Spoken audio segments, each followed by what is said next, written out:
Yan, good morning, good morning. Ay, bagong day off na naman tayo. Kaya yan, fishing. Pero dito tayo sa ibang spot naman. Dito sa Peticap Warp. Ayan o. Yan yung ginagamit nilang pang lobster fishing. Dito tayo sa kabila. Punta ako doon kasi ang daming tao. Oh no! Kaya try naman natin dito kung may makukuha tayo. Ito yung isang warp dito sa amin, Peticap. Yan yung mga bangka. Yan yung mga ginagamit nilang pang fishing sa lobster. Yan. Doon tayo siguro sa may Canada, ay sa may ano doon, o kaya dito. Tapos yan, company din yan. Norbert, ito ba o yung isa? O tama yan, diyan kami nagpa part time. Smokehouse yan. Yan, dito tayo. Try natin.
Yo, nakaisa!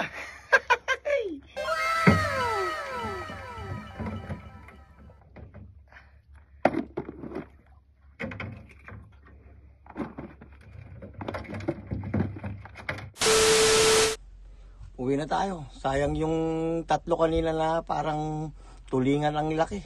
Nalaglag. Sayang. Ang ending, ayan. Isa lang na naman ang nakuha ko. Bad trip. Kaya ang gagawin natin ngayon, uwi na at bili na lang sa Moncton. Mas sure pa. Ay! Peace. Uwi na tayo. Yan, pakita ko ulit dito sa may Peticap Warp. Yan, mga bangka. Yan. Ganda sana. Kaso wala. Nalaglagan ako kanina ng 3. Kota na sana ako kaso wala eh. Ito yung mga fishing na ginagamit nila sa lobster. Stop fishing kasi ngayon. Kaya nakaparada muna yan. August ulit ang fishing sa susunod. Ayun, peace! Kahit pa paano, nakaisa naman. Ayan o. Hindi ko na nakita. Ayan, uwi na tayo. Sa susunod ulit. Peace!